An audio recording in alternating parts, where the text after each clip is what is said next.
बच्चे की माँ ने कहा था सूरज ढलने से पहले छत से नीचे आ जाना, लेकिन कुदरत को कुछ और मंजूर था।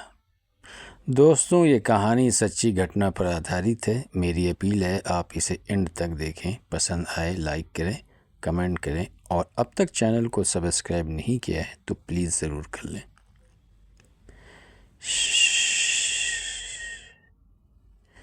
इस कहानी में हॉरर है, माहौल खामोश है और कोई अनजाना दिखता है।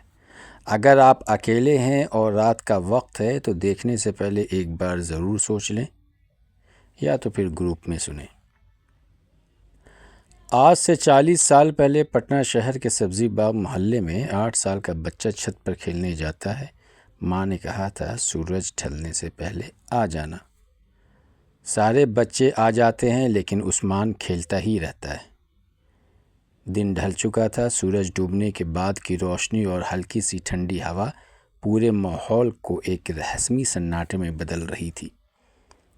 जैसे ही उस्मान खेलते खेलते रुका, उसने अपनी आंखों के सामने दूसरी मंजिल के छत पर कुछ असामान्य देखा। दूर से लगभग 20 गज की दूरी पर एक सफ़ेद कपड़े में लिपटी आकृति प्रकट होती। ये जिन था, मतलब जिन्नात। सफ़ेद कपड़े के बहाव में उसका शरीर अद्भुत लग रहा था। उसका चेहरा ऐसा था जैसे संगमरमर में तराशा गया हो, और उसकी आंखें इतनी चमकदार थीं जैसे किसी गहरी सच्चाई का जानने वाला हो। ये जिन लगभग 6 फुट 4 इंच लंबा था। उस्मान समझ गया, लेकिन उसकी जिज्ञासा उसे वहाँ से हटने नहीं दे रही थी। वो ध्यान से देखता रहा। कुछ ही देर में दूसरी आकृति प्रकट हुई, फिर तीसरी और फिर चौथी। हर जिन पिछले वाले से 2 इंच छोटा था।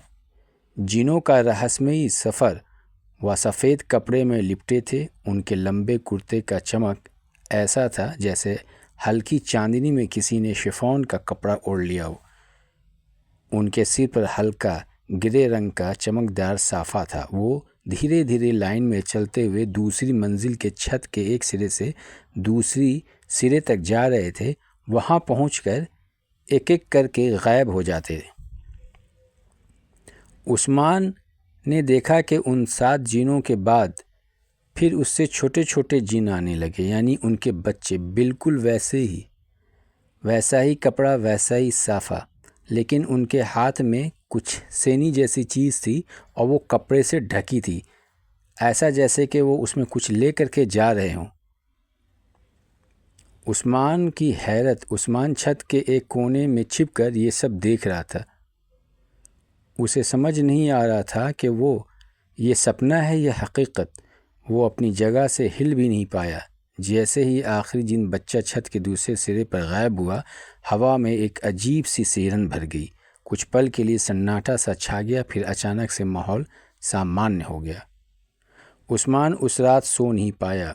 उसकी आंखों के सामने जिनों का परेड घूमता रहा। अगले दिन उसने अपनी माँ को ये घटना बताया, लेकिन उन्होंने उसका भ्रम कहकर टाल दिया। पर उस्मान जानता था कि उसने जो देखा वो सच्चाई थी। जिनों का परिचय आप तो जानते हैं। कहानियों और लोक कथाओं के अनुसार बिना धुएं की आग से बने प्राणी होते हैं।